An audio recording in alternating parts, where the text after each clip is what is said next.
জি, হানাফিদের সর্বসম্মত মত যে মেয়েদের মসজিদে গিয়ে নামাজ পড়াটা মাকরুহ। জামাতে হজের সময় মা বোনরা যারা আছে তারা ঘরে নামাজ পড়বে, তারা ঘরে অবস্থান করবে, প্রয়োজন ছাড়া ঘর থেকে বের হবে না। তারা মুমিন ঠিক আছে, কিন্তু তাদের ইসলাম, তারা ঘরে থাকবে, তারা নিজেদেরকে পর্দাবৃত করে রাখবে। এই জন্য রাসূলুল্লাহ সাল্লাল্লাহু আলাইহি সাল্লাম বলেন, আল মারআতু আওরাতুন। সবাই আমার সাথে বলেন, বলেন নারী ঢেকে রাখার জিনিস। নারী কিসের জিনিস? বলেন আমার সাথে, গোপন জিনিস, ঢেকে রাখতে হয়। দামি জিনিস গোপন থাকে। আসমান জমিন সব কিছুর মাঝে, এই জগৎ ওই জগৎ, সব জগতের মাঝে সবচেয়ে দামি কে? আরো জোরে বলেন, আরো জোরে বলেন। আল্লাহকে দেখি, দামি জিনিস গোপন। সবচেয়ে দামি কে? আল্লাহ তাআলা গোপন। হ্যাঁ, জান্নাতি হতে পারলে আল্লাহকে দেখতে পারবে। আমাদের মা বোনরা হলো দামি সম্পদ, তাদেরকে গোপন রাখতে হবে। রাসূলুল্লাহ সাল্লাল্লাহু আলাইহি সাল্লাম বলেন, আদ-দুনিয়া মাতা ওয়া খায়রু মাতা'id দুনিয়া আল মারআতুস সালিহা। নবী বলেন, এই দুনিয়া হলো ভোগের জায়গা, এই দুনিয়ার মধ্যে সর্বশ্রেষ্ঠ সম্পদ হলো একজন নেককার নারী। সুবহানাল্লাহ। বলেন তো দুনিয়ার শ্রেষ্ঠ সম্পদের নাম কি? আবার দুনিয়ার শ্রেষ্ঠ সম্পদের নাম কি? তাহলে শ্রেষ্ঠ সম্পদ, দামি সম্পদটা খোলা রাখতে হবে নাকি ঢেকে রাখতে হবে? সুবহানাল্লাহ, ঢেকে রাখতে হবে। দোকানে কিছু কিনতে যান যখন, ভাই সোয়েটারটা কত? এত। ঠিক আছে, গোডাউন থেকে একটা দেন। কেন ওইটা নেন না কেন? এই সোয়েটারটা কত? এত। গোডাউন থেকে একটা দেন। তো ওইটা নেন। তাহলে দামিটা ভিতরে আছে, যেটা আপনার ইনটেক সুন্দর, ওইটা ভিতরে রেখে দিস, ওইটা স্যাম্পল রাখছে। তা ওইটা খালি আপনি দেখলেন, দেখার পরে বললেন না এটা নিব না। যেটা সুন্দর মতো গোডাউনে রাখছেন ওইটা নিব। আল্লাহ আমাদেরকে বুঝার তৌফিক দান করেন। তাহলে আমাদের গুরুর যারা আছে, আমাদের ইসলাম, আমরা বাহিরে চলাফেরা করতে হয়। আমরা নামাজের সময় হবে তো মসজিদে নামাজ পড়বো, মুসলমানের পরিচয় হবে এটা, যে মুসলমান। নামাজের সময় হয়ে গেছে, নামাজে ঢুকে গেছে, এটি তো মুসলমান। মুসলমান বাজার নিয়ে বাসায় যাইতেছে, ইতিমধ্যে মাগরিবের সময় হয়ে গেছে, বাস মুসলমান সে মসজিদে যাবে, নামাজ পড়বে, এটাই তো মুসলমান। আমরা ওয়াজে আসতেছি, আপনাদের ওই কি জানি মিঠা এর একটু আগে একটা মসজিদ, ওখানে মাগরিবের সময় হয়েছে, এখন এটা বয়ান। কেন আপনারা বলেন এটা দাম বেশি না মাগরিবের দাম বেশি? কোনো সন্দেহ নেই, বাস আগে নামাজ পড়েন। তো এটা হলো মুসলমানের পরিচয়। মুসলমানের পরিচয়, মুসলমানের উপর আল্লাহর হুকুম আসবে, মুসলমান পালন করবে, এটা মুসলমানের ইসলাম। হাসে মুমিন, কিন্তু তোমার ইসলাম এটা দেখা যেতে হবে, এটা প্রকাশ পাবে তোমার মধ্যে। এটাই হলো আপনার 1 নম্বর আত্মসমর্পণ। মনে আসেনি? কয় কাজ? 9 কাজ। কয় কাজ? 1 নম্বর ইসলামে পরিপূর্ণ প্রবেশ করা। করেছি কিনা? কয় আলামত? 1 নম্বর আত্মসমর্পণ। আত্মসমর্পণ করেছি কিনা? 1 তো আমার ভিতরে ঈমান আছে, 2 আমার রব যত হুকুম করেছে এই হুকুমের সামনে আমি সারান্ডার করলাম কিনা সময় মতো, এটা হলো আত্মসমর্পণ। এই হুকুমের সামনে পুরুষও আত্মসমর্পণ করবে, নারীরাও আত্মসমর্পণ করবে। আল্লাহ তাআলা কথাগুলা বুঝার তৌফিক দান করেন। এবার দেখেন, পুরুষদেরকে আল্লাহ বলছে, নারীদেরকে আল্লাহ বলছে, ওয়াকুল্লিল মুমিনিনা ইয়াগুদ্দু মিন আবসারিহিম ওয়া ইয়াহফাজু ফুরুজাহুম। আওরা কুল্লিল মুমিনিনা ইয়াগুদ্দু মিন আবসারিহিম ওয়া ইয়াহফাজু ফুরুজাহুম। নবী আপনি মুমিন পুরুষদেরকে বলেন, তারা রাস্তায় যখন চলবে তারা যেন তাদের নজর নিচে রাখে। ওয়া ইয়াহফাজু ফুরুজাহুম, তারা যেন তাদের লজ্জাস্থান হেফাজত করে। বুঝা বলবেন, নজরের গুনাহ বড় নাকি লজ্জাস্থানের গুনাহ বড়? লজ্জাস্থানের। আবার নজরের গুনাহ বড় না লজ্জাস্থানের? কিন্তু আল্লাহ আয়াতের মধ্যে আগে গুনাহ বলছে কিসের? নজরের। তাহলে আল্লাহ তাআলা নজরের গুনাহ আগে বললেন, এরপর বললেন লজ্জাস্থানের গুনাহ। আল্লাহ তাআলা বলেন, নবী আপনি বলেন পুরুষরা যেন তাদের নজর হেফাজত করে আর তাদের লজ্জাস্থান হেফাজত করে। হঠাৎ আওয়াজ এদিক থেকে শুরু হলো কেন ভাই? না, এটা বন্ধ করেন, এটা দিয়েন না। হ্যাঁ, নবী আপনি পুরুষদেরকে বলেন তারা যেন তাদের নজর হেফাজত করে, তাদের লজ্জাস্থান হেফাজত করে। লজ্জাস্থানের গুনাহ হলো বড়, নজরের গুনাহ হলো লজ্জাস্থানের গুনার তুলনায় ছোট। তো আল্লাহ তাআলা ছোট গুনার কথা আগে, বড় গুনার কথা পরে কেন বললেন? বলেন আমার সাথে সবাই, লজ্জাস্থানের গুনাহের বলেন ভূমিকা হলো নজরের গুনাহ। তাই ভূমিকাকে যদি আমরা হেফাজত করতে পারি, আসল গুনাহের কাছে যাওয়া লাগবে না। লজ্জাস্থানের গুনাহের ভূমিকা কোনটা? নজর। নজর দিয়ে দেখবে, অন্তরে খারাপ ধারণা তৈরি হবে, এরপর তার প্রতি আকৃষ্ট হবে, এরপর তার সাথে উল্টাপাল্টা করার মনোবাসনা তৈরি হবে। তাই নজরের গুনাহ এটা হলো ভূমিকা লজ্জাস্থানের গুনাহের। এজন্য আল্লাহ বলেন আগে ভূমিকাটা দমন করো, পরের গুলার সমস্যা হবে না। তাই বললেন নবী আপনি বলেন পুরুষদেরকে বলেন তারা যেন তাদের নজর হেফাজত করে এবং তাদের লজ্জাস্থান হেফাজত করে। তো নজরের কথা কেন আগে বললেন? যে নবী ভূমিকাটা যদি দমন হয়ে যায় তাহলে পরবর্তীগুলো এমনি সহজ হয়ে যাবে। এই জন্য আল্লাহ আগে ভূমিকার কথা বললেন, নজর। আমাদের এই বডির মধ্যে একটা সুন্দর বর্ডার হলো চোখ। এই চোখ দিয়ে যত গুনাহ আমাদের ভিতরে ঢুকে। আমাদের বাংলাদেশের রাজধানীর নাম কি? ঢাকা। ঢাকাটা সংরক্ষণ করতে হয়, এই জন্য বর্ডার গার্ড খুব মজবুত করা লাগে, যেন বিদেশি কোনো শত্রুর অনুপ্রবেশ করতে না পারে। ঢাকার হেফাজতের জন্য পুরা বাংলাদেশের চারপাশটাকে নিয়ন্ত্রণ করা লাগে। মানুষের এই মানব দেহটা, পুরাটা শরীরটা হলো একটা দেশ। বলেন পুরা শরীরটা কি একটা দেশ? এই দেশের রাজধানী হলো কলব। এই কলব নামক রাজধানী, এটার অঙ্গরাজ্য হলো হাত পা। তাহলে আমাদের এই দেহ নামক দেশের রাজধানী কি বলেন তো? কলব। আচ্ছা, এই কলব নামক রাজধানীর নিরাপত্তার জন্য এক একটা অঙ্গরাজ্যকে হেফাজত করতে হবে। হাত একটা অঙ্গরাজ্য, পা একটা অঙ্গরাজ্য, চোখ হলো এই রাজধানীর মধ্যে কোনো ঝামেলা ঢুকার বর্ডার। এই বর্ডারকে যদি হেফাজত করতে পারি, কলব নামক রাজধানীর মধ্যে কোনো ঝামেলা ঢুকবে না। আর কলব নামক রাজধানীতে যদি ঝামেলা না ঢুকে, কলব থাকবে সাফ পরিষ্কার। এই সাফ পরিষ্কার কলবের মধ্যে আল্লাহর নূর আল্লাহ তৈরি করে দেবে। তাহলে দেহ এটা হলো দেশ, এটা রাজধানী কলব। এই কলব নামক রাজধানীর মধ্যে শত্রু ঢুকবে না। এই দেহ নামক দেশের একটা বর্ডার আছে, বর্ডার নিয়ন্ত্রণ করতে হবে। এই বর্ডারের নাম হলো চোখ। এই চোখ নামক বর্ডার দিয়ে কোনো ঝামেলা যদি না ঢুকে, তাহলে কলব থাকবে পরিষ্কার। আর কলব যখন পরিষ্কার থাকবে, তখন এই কলবের মধ্যে আল্লাহ তাআলা কোরআন হাদিসের নূর তৈরি করে দেবে। ভাইয়ারা, কথাগুলা কি বুঝে আসছে? আল্লাহ আমাদেরকে এই কথাগুলা গুরুত্ব সহকারে অনুধাবন করার তৌফিক দান করেন। কয় কাজ? 9 কাজ। প্রথম কাজ ইসলামে পরিপূর্ণ প্রবেশ করা। করেছি কিনা? কয় আলামত? 1 নম্বর আত্মসমর্পণ। আত্মসমর্পণ পুরুষের হবে, নারীরও হবে। নারীর আত্মসমর্পণ হলো ঘরের মধ্যে তিনি নিজেকে আটকিয়ে রাখবে, অবস্থান করবে, তিনি নিজেকে পর্দার মধ্যে রাখবে। পুরুষের আত্মসমর্পণ হলো তিনি রাস্তায় চলবে, ঘরে বাহিরে থাকবে, তিনি বাজারে থাকবে, আল্লাহর হুকুম আসা মাত্রই রবের হুকুমের সামনে সারান্ডার করবে। এটা হলো পুরুষের ইসলাম। আল্লাহ আমাদেরকে এইভাবে রবের প্রত্যেকটা আদেশ নিষেধের সামনে নিজেদের মাথাটা ঝুঁকায় রাখার তৌফিক দান করেন। বলেন সব আমল ইখলাসের সাথে করা, এটা দ্বিতীয় আলামত। নাসাইর বর্ণনা 3140 নম্বর হাদিস।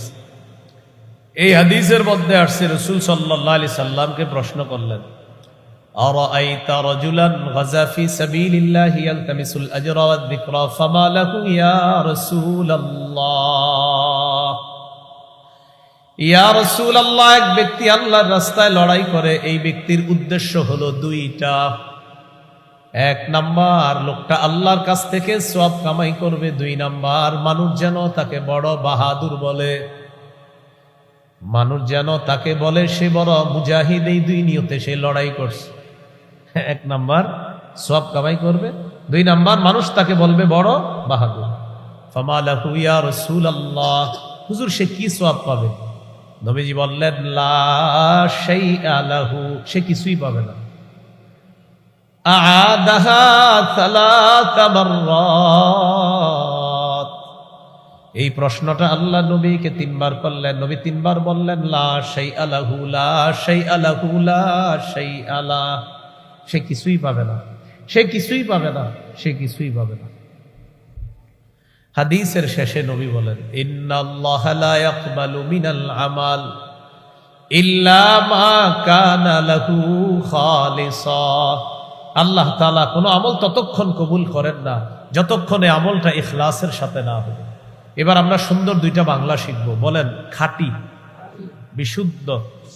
কোনো আমল যদি আল্লাহর জন্য করা হয় এই আমলকে খাঁটি আমল বলে। উক্ত আমলটি যদি নবীর তরিকা অনুযায়ী করা হয় সে আমলকে বিশুদ্ধ আমল বলে। আল্লাহর জন্য করলে খাঁটি, নবীর তরিকা অনুযায়ী করলে বিশুদ্ধ। তাহলে এক অংশ আমি, বাকি অংশ আপনারা। আল্লাহর জন্য আমল করলে এটাকে কি হবে? নবীর তরিকা অনুযায়ী করলে কোন আমল যদি 2 গুণওয়ালা হয়, খাঁটি হয় এবং বিশুদ্ধ হয়, একটা আমল গুণ 2টা, খাঁটি বিশুদ্ধ। আমল একটা, গুণ 2টা একসাথে হয়েছে, খাঁটিও বিশুদ্ধ, সাথে সাথেই আমল আল্লাহ কবুল করেন। এই 2টা বাংলা মুখস্থ রাখবেন, খাঁটি বিশুদ্ধ। আপনি সারা জীবন যা করবেন মাথা রাখবেন আল্লাহর জন্য করছি কিনা, হ্যাঁ খাঁটি। নবীর তরিকা অনুযায়ী করলাম কিনা, হ্যাঁ বিশুদ্ধ। তাহলে আল্লাহর জন্য না করলে আমল আল্লাহ তাআলা কবুল করেন না। এ হলো নাসাইর বর্ণনা। ইখলাসের সাথে যদি এই রাধারবাড়ি এলাকা থেকে আপনি নিয়ত করেন আল্লাহ আমি শহীদ হব, সত্যি সত্যি আপনার নিয়ত আল্লাহ বাংলাদেশে কখনো যদি মুফতি সাহেবরা ফতুয়া দেয় জিহাদ ফরজ, আমি শহীদ হব মাওলা। আল্লাহ এই দেশের সরকার যদি ব্যবস্থা করে দেয় ফিলিস্তিন যাওয়ার, আমি ফিলিস্তিন গিয়ে শহীদ হব, সত্যি সত্যি আপনার এই নিয়ত। সহিহ মুসলিমের বর্ণনা 1909 নম্বর হাদিস। قال رسول الله صلى الله عليه وسلم من سأل الله الشهادة بصدق بلغه الله منازل الشهداء وإن مات على فراشه। নবীজি বলেন কোন ব্যক্তি যদি ইখলাসের সাথে শহীদের নিয়ত করে, শাহাদাতের নিয়ত করে, এই ব্যক্তি যদি রাদারবাড়ি এলাকার মধ্যেও মারা যায়, তার বিছানার মধ্যেও যদি লোকটা মারা যায়, আল্লাহ তাআলা তার বিশুদ্ধ নিয়তের কারণে, খালেস নিয়তের কারণে আল্লাহ তাআলা ওই ব্যক্তিকে শহীদদের মর্যাদায় পৌঁছায় দেয়। তাহলে ইখলাসের সাথে আমলের দাম কম না অনেক বেশি? কয় কাজ? 1 নাম্বার ইসলামে প্রবেশ করা, করেছি কিনা কয় আলামত? 1 নাম্বার আত্মসমর্পণ, 2 নাম্বার ইখলাস, 3 নম্বর বিশুদ্ধ আকীদা। কি বলেন তো? বলেন আকীদায় শিরিক থাকা যাবে না, বেদাত থাকা যাবে না। তাহলে শিরকি আকীদা রাখা যাবে না আর বেদাতি আকীদা রাখা যাবে না। সূরা লুকমানের 13 নম্বর আয়াতে আল্লাহ বলেন وَإِذْ قَالَ لُقْمَانُ لِابْنِهِ وَهُوَ يَعِظُهُ يَا بُنَيَّ لَا تُشْرِكْ بِاللَّهِ إِنَّ الشِّرْكَ لَظُلْمٌ عَظِيمٌ। ওই সময়কে স্মরণ করুন যখন লোকমান তার সন্তানকে বললেন, প্রিয় সন্তান তুমি শিরিক করো না, শিরিক মহা জুলুম, শিরিক মহা পাপ। সূরা মাঈদার 72 নম্বর আয়াত আল্লাহ তাআলা বলেন ইন্নাহু মান ইউশরিক বিল্লাহ ফাকাদ হারামাল্লাহু আলাইহিল জান্নাহ ওয়া মাওয়াহুন নার ওয়া মা লিয-যালিমিনা মিন আনসার। যে ব্যক্তি আল্লাহর সাথে শিরিক করে এই অবস্থায় যদি সে মারা যায়, তার ঠিকানা হলো জাহান্নাম, আল্লাহ তার জন্য জান্নাত হারাম করে দেয়। একদিন নবীজি বলেন, আজকে একজন ফেরেশতা আমার কাছে আসছে। নবীজি বলেন قال رسول الله صلى الله عليه وسلم আতানি আতিম মির রব্বি। আল্লাহর কাছ থেকে একজন ফেরেশতা আজকে আমার কাছে আসছে। আসার পর আমাকে খায়্যারানি বাইনা আন ইউদখিলা নিসফা উম্মতি আল জান্নাহ ওয়া বাইনা আশ-শাফাআহ, আমাকে 2টি বিষয়ে গ্রহণ করার ইচ্ছাধিকার দিয়েছেন। এক নাম্বার, আমি চাইলে আমার অর্ধেক উম্মত জান্নাতে প্রবেশ করাতে পারবো, সুবহানাল্লাহ। আর যদি চাই আমি সুপারিশ করতে পারবো, তবে দুইটা গ্রহণ করা যাবে না, যে কোনো একটা। হয়তো অর্ধেক উম্মত জান্নাতে নিব, না হয় সুপারিশ করব, দুইটা পারা যাবে না, একটা। হুজুর আপনি কোনটা নেবেন, অর্ধেক জান্নাতে নিবেন না সুপারিশ করবেন? আমাদের নবীজি বুদ্ধি করে বললেন, ইখতারতু শাফাআ, আমি সুপারিশ করাটা গ্রহণ করে নিলাম, সুপারিশ করাটা গ্রহণ করে নিলাম। সহিহ মুসলিমের বর্ণনা 386 নম্বর হাদিস। ক্বালা রাসূলুল্লাহ সাল্লাল্লাহু আলাইহি ওয়াসাল্লাম, লিকুল্লি নাবিয়্যিন দাওয়াতুন মুস্তাজাবা দাআ বিহা ফি উম্মতিহি। সব নবীকে আল্লাহ তাআলা একটা দোয়া দিয়েছেন, এমন দোয়া দেই দোয়াটা করা মাত্রই সাথে সাথে দোয়া কবুল হয়ে যাবে। সব নবী তার উম্মতের ব্যাপারে দোয়াটা করেছেন, আল্লাহ কবুলও করেছেন, সুবহানাল্লাহ। আমাদের নবী বলেন, খাবাতু দাওয়াতি শাফাআতান লি উম্মতি ইয়াউমাল কিয়ামাহ। আর মুসান্নাফ ইবনে আবি শায়বার বর্ণনা, ইখতাবাতু দাওয়াতি শাফাআতান লি উম্মতি ইয়াউমাল কিয়ামাহ। সহিহ ইবনে হিব্বানের বর্ণনা, ইখতাবাতু দাওয়াতি শাফাআতান লি উম্মতি ইয়াউমাল কিয়ামাহ। আমাদের নবী বলেন, আমাকে আল্লাহ একটা স্পেশাল দোয়া দিয়েছেন, আমি দোয়াটা গোপন করে রাখছি, মুলতবি করে রাখছি। দুনিয়াতে দোয়াটা করি নাই, কিয়ামতের ময়দানে আমার উম্মতের জন্য সুপারিশ করার জন্য স্পেশাল দোয়াটা করব। বলেন তবে, বলেন সবাই আরো জোরে। যারা শিরিক করবে নবীর সুপারিশ তারা পাবে না। নবীজি বলে দিয়েছেন, ওয়াহিয়া লিমান লা ইউশরিকু বিল্লাহি শাইআ, আমার সুপারিশ শুধু তাদের জন্য হবে যারা শিরিক করবে না। যারা কি করবে না?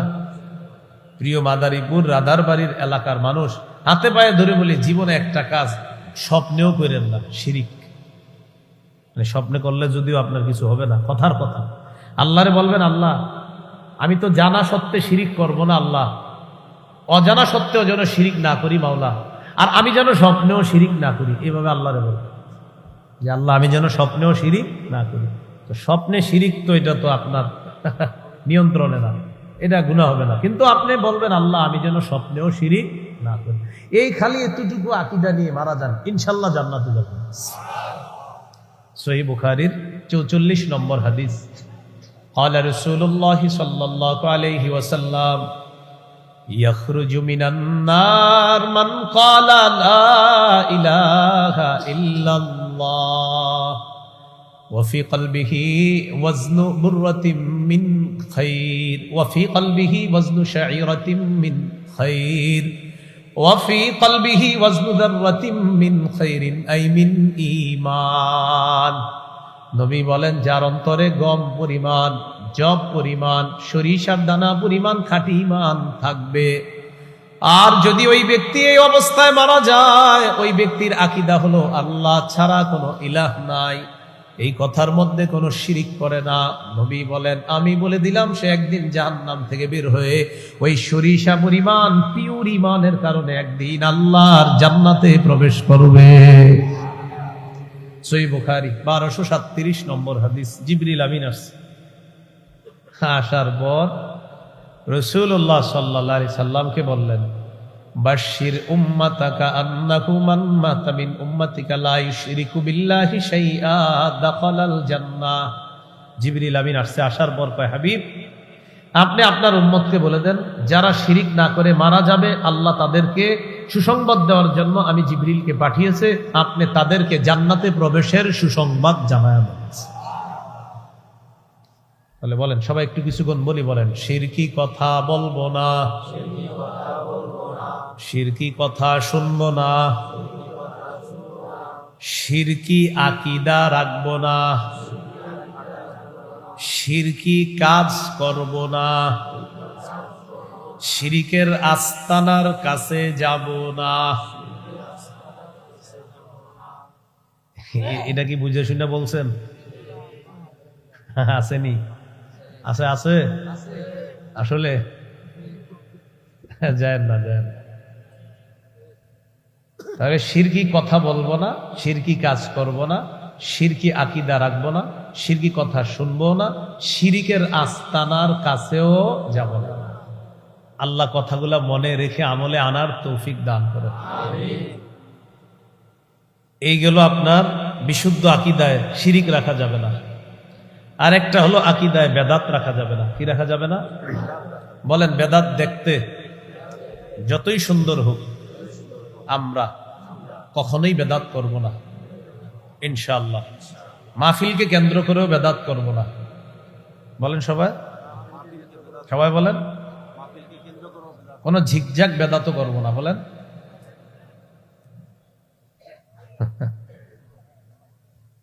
আল্লাহ বুঝার তৌফিক দান করেন। ওলামায়ে কেরামের মাহফিল হবে সাধারণ। হক্কানি আলেম যারা আমাদের, এই যে ওলামায়ে কেরাম আছে, আমাদের মাহফিলগুলো হবে একদম সাধারণ। এখানে কোনো জিগজ্যাগ থাকবে না, কোনো বিশাল বড় গেট থাকবে না, সাধারণ নরমাল হবে। বাস এখানে শুধু কোরআন হাদিসের কথা হবে। কি বুঝলাম না, আপনারা সবাই নীরব কেন?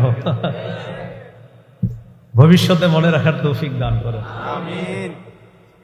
সহিহ বুখারীর বর্ণনা 2697 নম্বর হাদিস, 2697 নম্বর হাদিস। এই হাদিসের বর্ণনাকারী আম্মাজান আয়েশা সিদ্দিকা রাদিয়াল্লাহু তাআলা আনহার বর্ণনা। তিনি বলেন, ক্বালা রাসূলুল্লাহ সাল্লাল্লাহু আলাইহি ওয়াসাল্লাম, মান আহদাসা ফি আমরিনা হাযা মা লাইসা ফিহি ফাহুয়া রাদ্দুন। নবীজি বলেন, আমাদের ইসলামী শরীয়তের মধ্যে ইবাদতের নামে সওয়াবের আশায় যদি নতুন কেউ কিছু কিছু আবিষ্কার করে, এটা প্রত্যাখ্যান করা হবে, এটা বেদাত। বেদাত দেখতে যত সুন্দর হোক আমরা গ্রহণ করব না। ইমাম মালিক বলেন, মান ইবতাদা ফিল ইসলামি বিদআতান ইয়ারাহা হাসানাতান ফাকাদ জামা আন্না মুহাম্মাদান খানার রিসালা। কোন ব্যক্তি যদি ইসলামের মধ্যে বেদাত করে আর এটাকে উত্তম মনে করে, সে কেমন যেন এই কথা বলতে চায়, মুহাম্মদ সাল্লাল্লাহু আলাইহি ওয়াসাল্লাম তার নবুয়তের দায়িত্ব পালনে ত্রুটি করে গিয়েছে। বলি নাউজুবিল্লাহ। খতিব সাহেব জুমার নামাজে বয়ান দিচ্ছে, এখানে তো অনেকেই খতিব আপনারা, মাশাআল্লাহ। তো জুমায় বয়ান দিছে বেদাত সম্পর্কে। কি সম্পর্কে? তো হুজুরে বুঝাই দিছে, ভাই এগুলা বেদাত। আসরের নামাজের পর একজনে আসছে হুজুরের সাথে দেখা করতে, হুজুর আজকে আপনি জুমার নামাজে বললেন বেদাত এটা এটা এটা। হুজুর কিছু মনে করেন না, ওই কাজটাকে আপনি যদিও বেদাত বলেন, কিন্তু ওই কাজটা করলে আমার দিলে একটা হিট আসে, চোখে পানি আসে, ভিতরে একটা আবেগ কাজ করে। ইমাম সাহেবরে জুমার বয়ানের রিয়েকশন আইসা জানাইতেছে এক মুসল্লি যে আপনি বলছেন এটা বেদাত, কিন্তু এটা করলে তো আমার ভালো লাগে। বর্তমানে যারা বেদাতি না, এদের বড় একটা দলিল যে এটা করার কোনো দলিল লাগে না, আমাদের ভিতরে প্রেম আছে, এটাই দলিল। এটা বেদাতিদের বড় একটা দলিল। আগে একটু বুঝেন কথাটা, দেখেন। তো যারা এই কথা বলে তাদেরকে তো ইমাম সাহেবের কাছে আইসা বলছে, ইমাম সাহেব বুদ্ধি করে জবাব দিছে, ও আচ্ছা, তাহলে আপনি বেদাত কাজ করেন আর এটা আপনার ভালো লাগে, তো আমি কি বলবো এখন আপনারা বলেন তো? হুজুর বেদাত হইলে এটা আমার ভালো লাগবে কেন, চোখে পানি আসবে কেন? হুজুরি বুদ্ধি করে বলে। অনেক মুসল্লি মাঝে মাঝে আইসা কয়, কিছু কিছু নাটক সিনেমা দেখা তারা ইমোশনাল হয়ে চোখে পানি আসে। কি আসে? চোখে পানি আসে। এখন আর ইমাম সাহেব ফতোয়া দিবেন, আপনারা দেন। এই যে যার নাটক সিনেমা দেখা চোখে পানি আসলো, এখন ইমাম সাহেব না, আপনারাই বলেন, হ্যাঁ নাটক সিনেমা কি হয়ে গেছে? জায়েজ হবে না হারাম? তাহলে নাটক সিনেমা দেখাও যদি কারো চোখে পানি আসে, এটা যেমন কিয়ামত পর্যন্ত হারাম। বেদাত এটা করার পর কারো যদি হিট আসে, সে যদি উঠতে উঠতে আকাশে উঠা যায়, কিয়ামত পর্যন্ত বেদাত হারাম। হারাম হালাল হবে না, বেদাত বেদাত। আমাদের এই দেশের মানুষের বেশিরভাগের ইসলাম নষ্ট হয় শুধু আবেগের কারণে। সে আবেগের কারণে ইসলাম বিসর্জন দিয়ে দেয়। বেচারা 364 দিন আল্লাহরে সিজদা দেয়, একদিন গিয়ে আপনার আবেগে আরেক জায়গায় মেরে দেয়। অনেক সহজ সরল মানুষ আছে, এই বেচারা দেখবেন নামাজও পড়ে, একক তো নামাজও কাজা করে না। এই বেচারারে কারা জানি বুঝায় টুজায় এমন জায়গায় নিয়ে যায়, পরে সেখানে নিয়ে বুঝায়, আরে বেটা কর, সেজদার নাম দেয়, বিভিন্ন নাম দিয়া এই বেচারারে সেখানে দেওয়ায়। তো উনিও আইসা হুজুরে কয়, হুজুর ওখানে গিয়ে আমার একটু ভালো লাগছে। আপনারাও দেখবেন কোনো জায়গায় গেলে ওই জায়গাটা যদি একটু পরিষ্কার থাকে, একটু আগরবাতি মোমবাতির ঘ্রাণ আছে, আপনারও একটু ভালো লাগবে। না জানি যায় কি আসলে কিছু। আল্লাহ আমাদেরকে এই কথাগুলা বোঝার তৌফিক দান করে। তাহলে প্রিয় ভাইরা, বেদাত যত সুন্দর হোক গ্রহণ করব আমরা, মাশাআল্লাহ এই মানসিকতা লালন করব। কয় কাজ? প্রথম কাজ ইসলামে প্রবেশ করা, করেছি কিনা? কয় আলামত? 3 নাম্বার আলামত বিশুদ্ধ আকীদা। আকীদায় শিরিক থাকা যাবে না, বেদাত থাকা যাবে না। আল্লাহ কথাগুলা বোঝার তৌফিক দান করে। 4 নাম্বার আলামত বলেন উত্তম চরিত্র। ঘরে বাহিরে সব জায়গায় চরিত্র সুন্দর হতে হবে। আমাদের সামনে আপনি মাশাআল্লাহ সুফি আল্লাহর ওলি, ঘরে আপনি বিবি দেখতেই পারে না, এটা হবে না। 2 জায়গায় আপনার চরিত্র সুন্দর হতে হবে। আপনি মসজিদে নামাজ পড়তে গেছেন, 10 জন মুসল্লি মসজিদে গেছে, তাদের জুতাগুলা মসজিদের সামনে আছে। আপনি দৌড়াইতে দৌড়াইতে আইসা মসজিদে ঢুকছেন, আপনার জুতার নিচে কাদা ছিল। একটা জুতা ডানে গেছে আর একটা বামে গেছে, কারণ জামাত ধরতে হবে। আপনি গিয়েই আল্লাহু আকবার সুবহানাকাল্লাহুম্মা ওয়া বিহামদিকা ওয়া তাবারাকা ইসমুকা, আবার দেখবেন হাতাটাই ভাবে পড়ে। মানে উনি আইসা কোনো মতে জামাতটা ধরছে আর বাহিরে 10 জন মুসল্লির জুতা নষ্ট করছে। যাই হোক, তার নামাজ কবুল হবে না না হবে আল্লাহ তাআলা জানেন। আল্লাহর হক, হয়তো আল্লাহ তাআলার কিছু যদি হকগুলো এমন হয়ে থাকে যেটা ওয়াজিব আর ফরজ নষ্ট না হয়, তাহলে হয়তো তার কিছু গুনাহ আল্লাহ মাফ করে দিবে, ভুল ত্রুটি, এটা আল্লাহর হক, আল্লাহ জানেন মাফ করবে কিনা। কিন্তু আপনি মসজিদের সামনে যাদের জুতাগুলো নষ্ট করলেন, এটা বান্দার হক। এখন ওই মুসল্লিরা মসজিদ থেকে বের হওয়ার সময় দেখে কি জুতাগুলা কাদা লাগছে, মনে চোট পাইছে, আঘাত পাইছে, আরে কে নষ্ট করলো? প্রিয় ভাই, আপনি যে নামাজ পড়ার জন্য তাদের জুতাগুলা নষ্ট করে গেলেন, আল্লাহ কিন্তু মাফ করবে না যতক্ষণ তারা মাফ না করবে। এখানে আপনার আখলাকটা আপনি দেখানো দরকার ছিল। আপনি মসজিদে ঢুকছেন, ঢুকার পর দেখেন একটা বাচ্চা সামনের কাতারে আছে, আপনি তারে বললেন তোর বাপের নাম কি? এটা উত্তরপাড়া আব্দুর রহিমের ছেলে না তুই? হ্যাঁ। বাপটা যেমন গোলাটা বল, যাবি যা। সুন্দর না, না এটা করবেন না। বাচ্চা মানুষ ঢুকে গেছে, ওরে সুন্দর মতো বলেন তুমি বাবা ওই পাশে গিয়ে দাঁড়াও, পিছনে দাঁড়াও, তুমি ওই জানালার পাশে গিয়ে দাঁড়াও। ওরে এইভাবে বলেন। ওরে এইভাবে বললে ও আপনারে 5 দিন সালাম দিবে, যখন দেখবে ও আরো মসজিদে আসবে, আইসা ওই পিছনে দাঁড়াবে। দৌড়ে যখন বলবেন তুই কার ছিল অমুকের, যা মসজিদ থেকে বাইরো, এ আর জীবনে মসজিদে আসবে না। এখানে আপনার আখলাকটা বাহিরে দেখাতে হবে। আরেকটা হলো আপনার বিবির কাছে আপনার আখলাক কেমন। রাসূলুল্লাহ সাল্লাল্লাহু আলাইহি সাল্লাম বলেন খায়রুকুম খায়রুকুম লিআহলিহি ওয়া আনা খায়রুকুম লিআহলি, তোমাদের মধ্যে সর্বোত্তম ওই ব্যক্তি যে তার বিবির কাছে উত্তম। শোনো, আমি মুহাম্মদ সাল্লাল্লাহু আলাইহি সাল্লাম আমার বিবির কাছে এই পৃথিবীর সবচেয়ে শ্রেষ্ঠ। এই হলো আখলাক প্রদর্শন করা। 5 নাম্বার লেনদেনে স্বচ্ছ থাকা। আগামী শুক্রবার টাকা দেওয়ার কথা একজনে, কিয়ামতের আগে আর শুক্রবার আসে না, আপনি খালি মানে শুক্রবার শুক্রবার। ওই বেচারা টাকা চাইলে বলেন আগামী শুক্রবার, মানে বুঝাইতেছে আগামী তো কিয়ামতের আগে যত শুক্র সবই তো আগামী। এইটা ঠিক হলো না। লেনদেনে স্বচ্ছ থাকা। লেনদেনে কি থাকা ভাই? এই 5টা আলামত যদি আপনার মাঝে থাকে, বোঝা যাবে আপনি ইসলাম পরিপূর্ণভাবে পালনের চেষ্টা করেন। 1 নাম্বার আত্মসমর্পণ। ওই আত্মসমর্পণ নিয়ে অনেকগুলা কথা বলছে। পুরুষের এক ধরনের, মহিলার আরেক ধরনের। 2 নাম্বার ইখলাসের সাথে আমল। 3 নাম্বার বিশুদ্ধ আকীদা। 4 নাম্বার উত্তম চরিত্র। 5 নাম্বার লেনদেনে স্বচ্ছ থাকা। কয় কাজ? 9 কাজ। 2 নাম্বার আল্লাহর দ্বীনের সহযোগী হওয়া।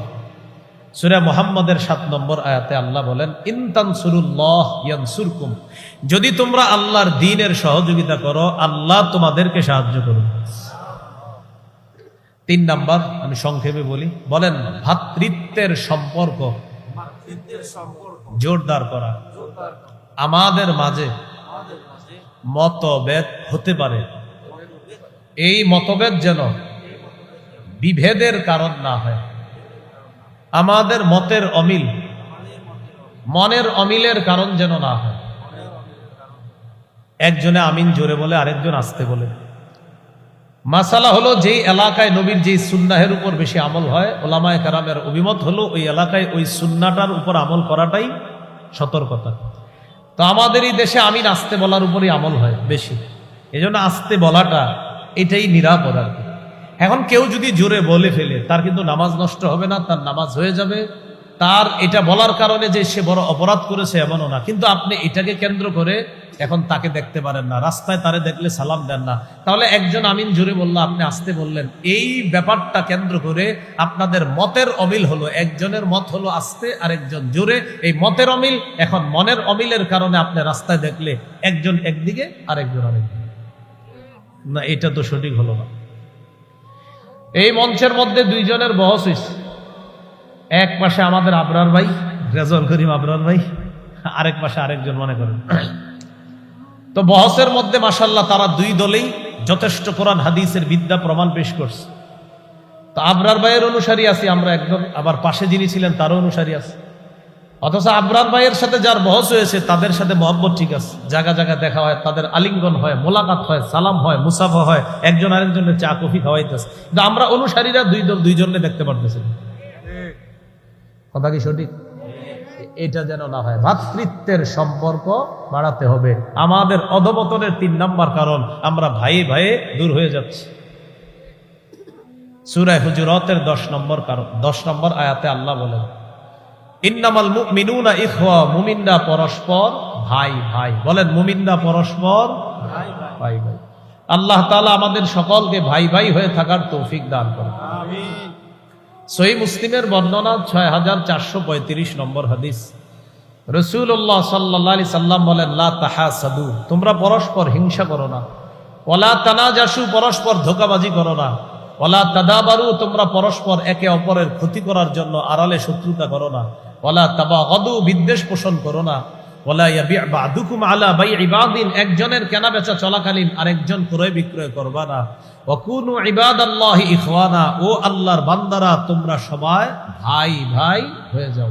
আল্লাহ আমাদেরকে ভাই ভাই হয়ে থাকার তৌফিক দান করেন, আমিন।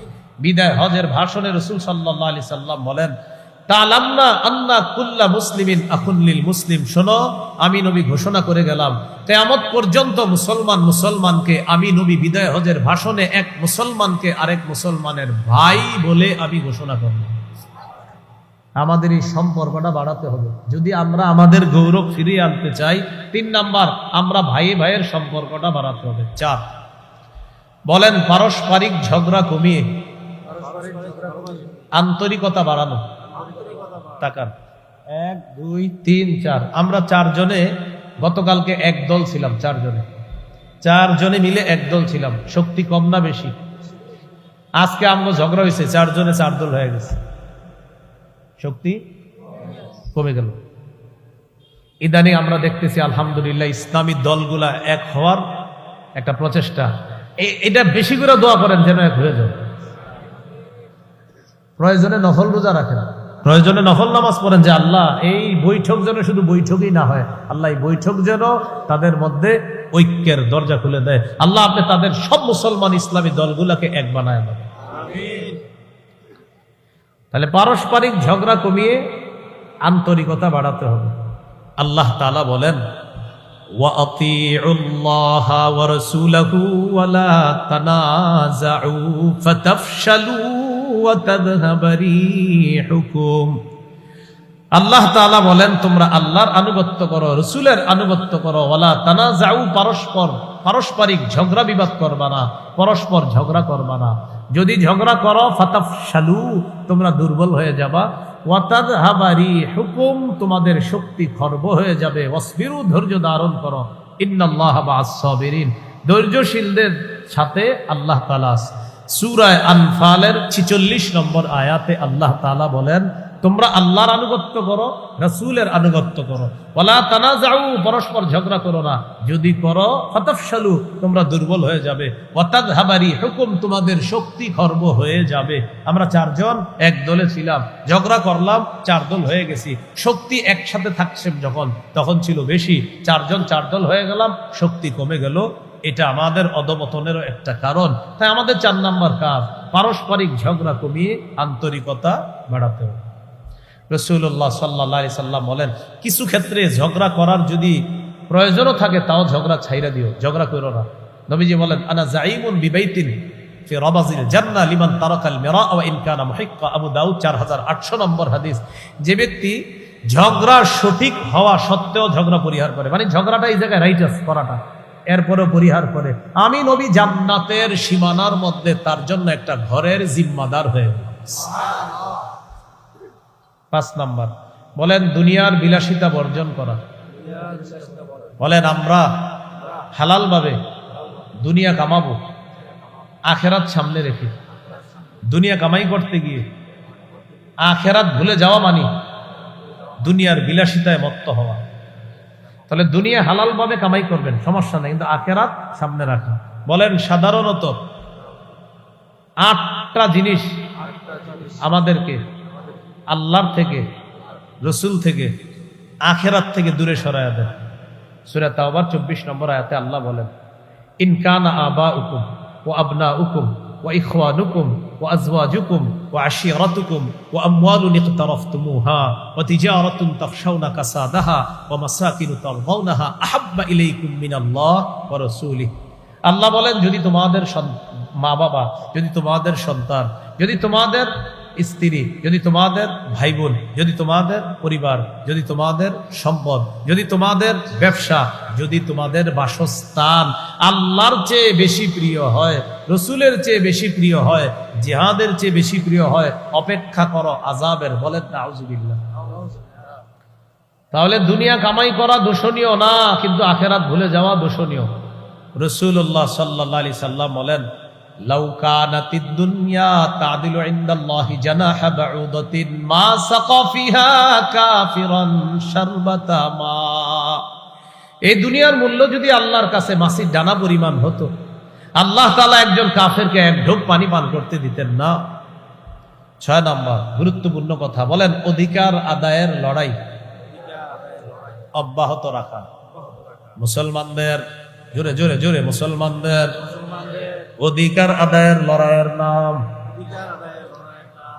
পবিত্র জিহাদ। বলেন বলেন তো, মুসলমানদের অধিকার আদায়ের লড়াইয়ের নাম কি? এটা অব্যাহত রাখা। জিহাদের নাম শুনলে মানুষ এখন ইন্না লিল্লাহ, কি বলে? ইন্না লিল্লাহ, এটা কি বলে? ওই যে আমাদের মস্তিষ্কে উল্লা পাল্লা ঢুকানো হয়ে গেছে, এখন এটা শুনলে তো ইন্না লিল্লাহ হবে। ওলামা হযরত এখানে আছে, আমি তাদের কাছে আরজ রাখবো, তারা যেন জুমার মিম্বরে প্রথম 13 বছরটা মুসলমানদের মস্তিষ্কে ঢুকায়। নবীজির নবুয়তের প্রথম 13 বছর মস্তিষ্কে ঢুকাতে হবে। মুসলমানদের মস্তিষ্কে এটা তৈরি করতে হবে যে 13 বছর নবী শুধু সন্ত্রাসী সহ্য করছে, তার উপর সন্ত্রাসী আক্রমণ হয়েছে।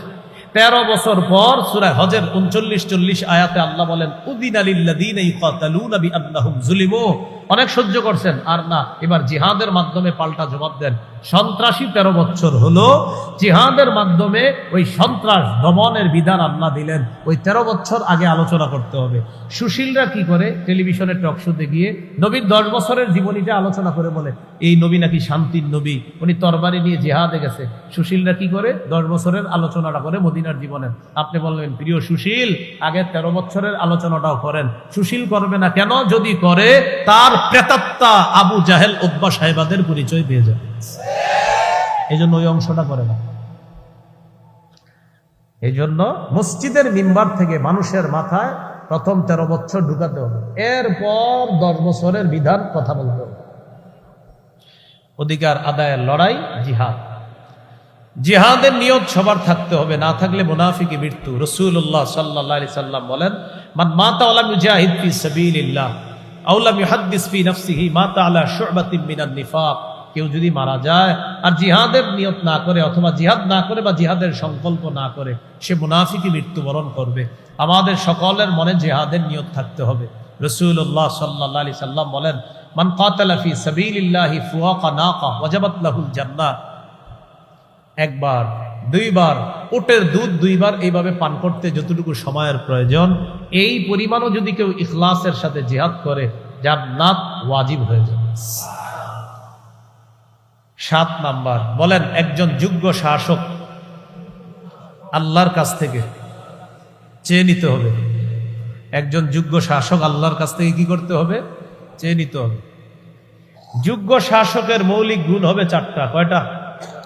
সূরা হজের 41 নম্বর আয়াতে আল্লাহ বলেন, আল্লাযীনা ইম্মাক্কান্নাহুম ফিল আরদ আকামুস সালাহ ওয়া আতাউজ যাকাহ ওয়া আমারু বিল মারুফ ওয়া নাহাউ আনিল মুনকার আমি যাদেরকে রাষ্ট্রীয় ক্ষমতায় বসাই, 1 নাম্বার কাজ হবে নামাজ কায়েম করা, 2 নাম্বার জাকাতের বিধান চালু করা, 3 নাম্বার সৎ কাজের আদেশ করা, 4 নাম্বার অসৎ কাজের নিষেধ করা। আপনাদের উদ্দেশ্যে আমার 3টা আরজ, আপনারা অতিরিক্ত 2 রাকাত নফল পড়ে 3টা দোয়া করবেন আল্লাহর কাছে। কয়টা দোয়া? 1 নাম্বার বলেন, আল্লাহ বাংলাদেশে কিয়ামতের আগে আর যেন কোন নারী প্রধান না হয়। সবাই জোরে বলেন কেন? আরো জোরে, আরো জোরে। قال رسول الله صلى الله عليه وسلم لا يفلح قوم ولو امرهم امرأتان। বুখারীর বর্ণনা, নবী বলেন ওই জাতি কিছুতেই সফল হবে না যেই জাতি তাদের নেতৃত্বে কোন নারীকে বসায়া দেয়। 2 নাম্বার দোয়া করবেন, বলেন আল্লাহ মরার আগে বাংলাদেশে শরিয়া আইন দেখে যেতে চাই।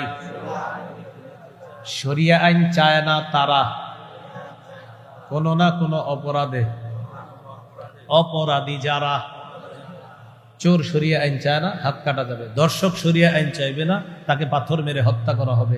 শরিয়া আইন চাইবে না আমাদের দেশের তথাকথিত কিছু নাস্তিক টাইপের মানুষ, শরিয়া আইন হলেই তাদের নাস্তিকতা বন্ধ হয়ে যাবে।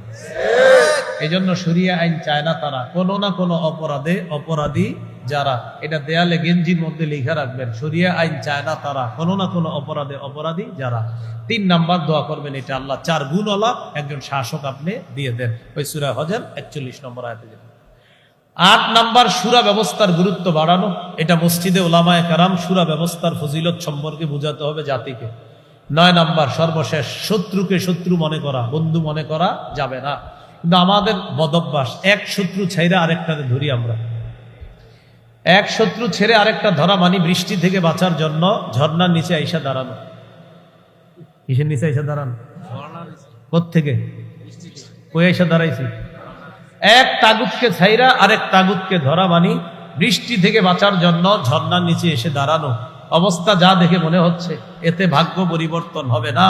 ইসলামী খেলাফত ছাড়া মুসলমানদের ভাগ্য চূড়ান্ত পরিবর্তন হবে না, হতে পারে না। এটা শুনাবো। এই জন্য শত্রুকে শত্রু মনে করা, বন্ধু মনে করার কোনো সুযোগ নাই। সূরা মায়েদা 51 নম্বর আয়াত, 6 নম্বর পারা, 16 নম্বর পৃষ্ঠার একদম শুরু আয়াতটা, ইয়া আইয়ুহাল্লাযীনা আমানু লা তাত্তাখিযুল ইয়াহুদা ওয়ান নাসারা আউলিয়া বা'দুহুম আউলিয়াউ বা'দ। হে ঈমানদারগণ, ইহুদি খ্রিস্টানদেরকে অভিভাবক বানায়ো না, তারা একে অপরের অভিভাবক, বন্ধু। ঈমানদারের অভিভাবক হলেন আল্লাহ। সূরা বাকারা 257 নম্বর আয়াত, 3 নম্বর পারা, 2 নম্বর পৃষ্ঠা। আল্লাহ বলেন আল্লাহু ওয়ালিয়্যুল্লাযীনা আমানু, ঈমানদারদের অভিভাবক হলেন আল্লাহ। এই কথাগুলো আমরা সবাই যেন বুঝতে পারি, গুরুত্ব সহকারে অনুধাবন করার তৌফিক দান করেন।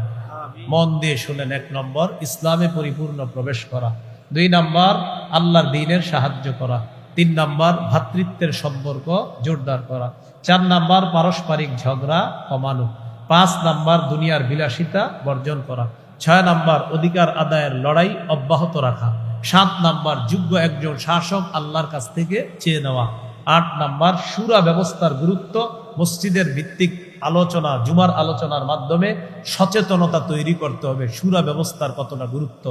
9 নম্বর শত্রুকে শত্রু মনে করা, তাদেরকে বন্ধু মনে না করা। এক শত্রু ছেড়ে আরেক শত্রু ধরা, এটা নির্বুদ্ধিতার পরিচয়, এটা বোকামির পরিচয়। বৃষ্টি থেকে বাঁচার জন্য ঝর্ণার নিচে আসা দাঁড়ানো, এটা যেমন বোকামি। এক তাগুত ছেড়ে আরেক তাগুত ধরা, এটা আরেকটা বোকামি। মুসলমানদের চূড়ান্ত শান্তি আসার একমাত্র উপায় খেলাফত ব্যবস্থা। এই বর্তমানে আমরা যারা মুসলমান, আমাদের মাঝে একটা কথা এমন যে আমাদের মুসলমানদের জয় জয়কর অবস্থা কেন আমরা দেখি না, বা মুসলমানদেরকে এই কৌশলে কেন সবাই একটু নিচে রাখতে চায়, অথচ পৃথিবীর বেশিরভাগ আবিষ্কার বলেন, বেশিরভাগ আশ্চর্য বিষয়গুলা বলবেন সব মুসলমানদের আবিষ্কার।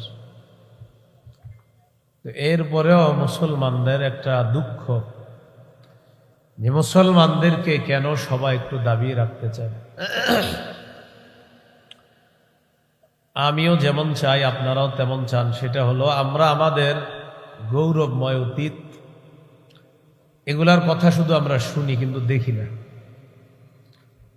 আবু বকর সিদ্দিক রাদিয়াল্লাহু তাআলা আনহুর যুগের কথা শুনছি, ওমর ফারুক, ওসমান, আলী রাদিয়াল্লাহু তাআলা আনহুম, আমিরে মুয়াবিয়া রাদিয়াল্লাহু তাআলা আনহুম, তাদের যুগের কথা শুনেছি, কিন্তু আমরা দেখতেছি না। তো এই সোনালী অতীত ফিরে পাওয়ার আক্ষেপ, আশা, আকাঙ্ক্ষা সবার। এই আকাঙ্ক্ষা বাস্তবায়নে আমরা কি করতে পারি? ওনারে কিছু বললে উনি কথা বলবে, কিছু বললেন না ওনারে, হ্যাঁ, এই জন্য মাহফিলটা নষ্ট করবে, উনি ওইভাবে থাকতে দেন, থাক। তো এই ক্ষেত্রে আমাদের কি করণীয়? আমাদের এই গৌরবময় হারানো ঐতিহ্য ফিরিয়ে আনতে যদি চাই, আমরা কি করতে পারি? এই জন্য আমাদের করণীয় হলো মোটামুটি ভাবে আপাতত 9টা করণীয় আমরা অনুসরণ করতে পারি। কয়টা? 9টা। এই করণীয়গুলো বলা হবে, বলার পর দেখব আসলে আমরা এই করণীয়গুলো পালন করছি কিনা। যদি না করি তাহলে পালন করতে হবে।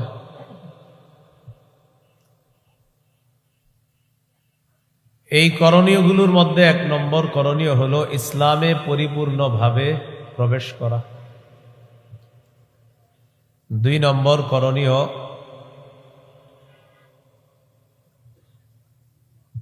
আল্লাহ রসুল সাল্লাল্লাহু আলাইহি সাল্লামের দেখানো নিয়ম নীতি অনুযায়ী ভ্রাতৃত্বের সম্পর্ক বাড়িয়ে দেওয়া। ভ্রাতৃত্বের সম্পর্ক বাড়িয়ে দেওয়া। 3 নম্বর করণীয় হলো পারস্পরিক ঝগড়া বিবাদ কমিয়ে আন্তরিকতা বাড়ানো। 4 নম্বর করণীয় আল্লাহর দ্বীনের সহযোগী হওয়া। 5 নম্বর করণীয় দুনিয়ার বিলাসিতা বর্জন করা। 6 নম্বর করণীয় অধিকার আদায়ের লড়াই অব্যাহত রাখা। 7 নম্বর করণীয় একজন যোগ্য শাসক আল্লাহর কাছ থেকে চাইতে হবে, পাশাপাশি আমাদের চেষ্টা করতে হবে। 8 নম্বর করণীয় শুরা ব্যবস্থার গুরুত্ব বাড়াতে হবে। 9 নম্বর করণীয় শত্রুকে শত্রু ভাবতে হবে, তাদেরকে বন্ধু ভাবার কোনো সুযোগ নেই। 1 নম্বর করণীয় নারী পুরুষ সবাই পরিপূর্ণভাবে ইসলামে প্রবেশ করতে হবে। নারী পুরুষ আমরা সবাই ইসলামে প্রবেশ করেছি কিনা এটা বোঝার জন্য 5টা আলামত আছে। কয় আলামত? এই 5 আলামত যদি আমার আপনার মাঝে পাওয়া যায় তাহলে বোঝা যাবে আমরা ইসলাম পরিপূর্ণভাবে পালন করতে চাই। 1 নম্বর আলামত আত্মসমর্পণ। 2 নম্বর আলামত ইখলাসের সাথে সব করা। 3 নম্বর আলামত বিশুদ্ধ আকীদা। 4 নম্বর আলামত উত্তম চরিত্র। 5 নম্বর আলামত লেনদেনে স্বচ্ছ থাকা। লেনদেনে কি থাকা? স্বচ্ছ থাকা। বলেন কয় কাজ? না, 9 কাজ। কয় কাজ? প্রথম কাজ ইসলামে প্রবেশ করা। এটা করেছি কিনা? কয় আলামত? 1 নম্বর আত্মসমর্পণ। আত্মসমর্পণের আরবি হলো ইসলাম। ইসলামের বাংলা হলো আত্মসমর্পণ করা। সূরা বাকারার 131-132 নম্বর আয়াতে আল্লাহ বলেন, ইয ক্বালা লাহু রাব্বুহু আসলিম ক্বালা আসলামতু লিরাব্বিল আলামিন। ইব্রাহিম নবীর রব যখন তাকে বললেন আপনি আত্মসমর্পণ করেন, আমার যত হুকুম আছে এগুলার সামনে আপনি মাথা নত করেন, ঝুঁকে যান, সব মেনে নেন, সারেন্ডার করেন আমি আল্লাহর কাছে। ইব্রাহিম নবী জবাব দিলেন, ক্বালা আসলামতু লিরাব্বিল আলামিন, আমি বিশ্ব জগতের রব আল্লাহর কাছে আত্মসমর্পণ করলাম। পরের আয়াতে আল্লাহ বলেন ওয়াসাসা বিহা ইব্রাহিমু বানিহি ওয়া ইয়াকুব, ইব্রাহিম নবী এবং ইয়াকুব নবী তার সন্তানদেরকে ওসিয়ত করেছেন, ইয়া বানিয়া ইন্নাল্লাহা আসতাফা লাকুমুদ-দীনা ফালা তামুতুন্না ইল্লা ওয়া আনতুম মুসলিমুন। হে প্রিয় সন্তান, আল্লাহ তাআলা তোমাদের জন্য দ্বীনকে নির্বাচন করেছেন। এই দ্বীনের নাম হলো ইসলাম। ফালা তামুতুন্না ইল্লা ওয়া আনতুম মুসলিমুন। তোমরা মুসলমান না হয়ে মরবা না, আত্মসমর্পণকারী না হয়ে মরবা না।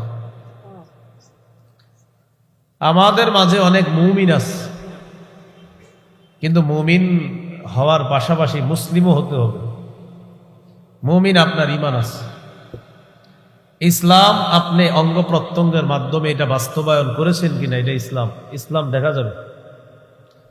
ঈমান ভিতরে আছে, ইসলাম দেখা যাবে। নারী পুরুষ ৫ ওয়াক্ত নামাজ পড়েছেন কিনা, এটা আপনার মাঝে দেখা যাবে। এটা ইসলাম, এটা মুসলমানের পরিচয়। নারীরা পর্দা রক্ষা করে চলেছেন কিনা, এটা আপনার মাঝে দেখা যাবে। নারী মুমিন, আপনি মুমিন। মা বোন আপনি, আচ্ছা আপনি কি মুমিন? জি আমি মুমিন। কোথায় আপনি পর্দা করেন নাই কেন? ঈমান এটা আমরা দেখি না, এটা আছে, ভিতরে আছে। তিনি বিশ্বাস করে আল্লাহ, কিন্তু তিনি যদি মুসলিম নারী হয় তো তিনি পর্দা করবেন। তিনি রাস্তায় জাহিলি যুগের মতো বের হবেন। আল্লাহ তাআলা বলেন ওয়াকারনা ফি বুয়ুতিকুন্না ওয়ালা তাবাররাজনা তাবাররুজাল জাহিলিয়াতিল উলা। নবী আপনার স্ত্রীদেরকে বলেন, নারীদেরকে বলেন তাদের মাধ্যমে তোমরা ঘরে অবস্থান করো। ওয়ালা তাবাররাজনা তাবাররুজাল জাহিলিয়াতিল উলা। জাহিলি যুগের নারীদের মতো তোমরা রাস্তায় বের হবে না। জাহিলি যুগের নারীরা এমন পোশাক পরত, রাস্তায় যখন হাঁটতো তাদের পোশাকের দুই পাশ ফাড়া থাকতো। নাউজুবিল্লাহ বলুন। অর্ধনগ্ন হয়ে তারা চলাফেরা করত। বলেন মুসলিম নামধারী যিনি নিজেকে দাবি করে আমি মুমিন, আমি আল্লাহকে বিশ্বাস করি, এমন আল্লাহকে বিশ্বাস করে নারী, এই জাতীয় নারী অর্ধাউলঙ্গ হয়ে আমাদের বাংলাদেশেও চলাফেরা করার দৃষ্টান্ত আছে না নাই? তাহলে মুমিন হলো, আল্লাহরে বিশ্বাস করে। তো ইসলাম তো দেখা যাচ্ছে না। ওয়া আকিমনাস সালাহ, তোমরা নামাজ কায়েম করবা, নারীদেরকে বলছে। আয়াত দ্বারা বোঝা যায় নারীদের নামাজের শ্রেষ্ঠ জায়গা ঘর। ওয়া আতিনাজ যাকাহ, যাকাত আদায় করবা। প্রথমে হুকুমে বলছে ঘরে থাকবা, পরে বলছে নামাজ কায়েম করবা। এখান থেকে বোঝা যায় নারীদের নামাজের শ্রেষ্ঠ জায়গা ঘর, কারণ আগেই তো বলছে আল্লাহ ঘরে থাকবা। এই জন্য রাসূলুল্লাহ সাল্লাল্লাহু আলাইহি সাল্লাম বলেছেন, নারীদেরকে বলেছেন তোমাদের নামাজের শ্রেষ্ঠ জায়গা হলো তোমাদের ঘর, তোমাদের বাসস্থান। তাহলে নারীদেরকে ঘরে থাকতে বলছে আল্লাহ তাআলা।